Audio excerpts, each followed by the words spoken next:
तर ठाकरेंच्या शिवसेनेकडून वरळीमध्ये निष्ठावंतांच्या मेळाव्याचं आयोजन करण्यात आलेलं होतं। अहिरांनी शिंदेंच्या शिवसेनेमध्ये प्रवेश केल्यानंतर ठाकरेंच्या शिवसेनेचा मेळावा पार पडला। खासदार फोडण्यातही सचिन अहिर यांचा हात आहे असं पेडणेकरांनी आरोप केला।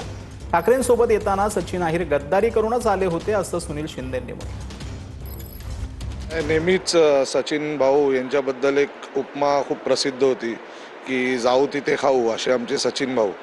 तर ज्यावेळी सत्तेत होते त्यावेळेला वरळीकरांच्या हक्क खाल्ला, गद्दारी करून ज्यावेळेला शिवसेनेत आले त्यावेळी इकडच्या निष्ठावंत शिवसैनिकांची पदं खाल्ली आणि आता पुन्हा शिंदे गटात जाऊन नीलम गोरेंचं पद खाल्लं। त्यामुळे मला वाटतं पूर्ण शोभेसं असं जाऊ तिथे खाऊ असे आमचे सचिन भाऊ। बघा, जोपर्यंत आहे ना हा वरळी हा शिवसेनेचा बालेकिल्ला आहे ना, तोपर्यंत आदित्य साहेब त्यांच्यासमोर कोणी किती मातब्बर उभा राहू देत किंवा काय राहू देत, जोपर्यंत आमचे नेते आहेत आदित्य साहेबांबरोबर, सुनील भाऊ आल्या, किशोरीताई आहेत, चेंबूरकर साहेब आहेत आणि आमच्यासारखे कडवट आणि निष्ठावंत शिवसैनिक जोपर्यंत आदित्य साहेबांबरोबर आहेत ना, तोपर्यंत हा बालेकिल्ला कोणीही किती मातब्बर उभा राहिला तरी निवडून येऊ शकत नाही फरक पडत। ते आजही होते आणि उद्या पण होते।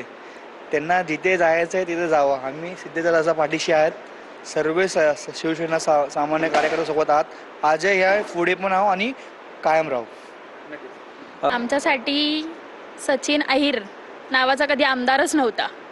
आम्ही फक्त माझे पप्पा असतील, माझे काका असतील, जे कोणी आमच्या घरातले असतील त्यांना फक्त आणि फक्त आमदार सुनील शिंदे हेच माहिती आहेत आणि शेवटपर्यंत तेच राहतात।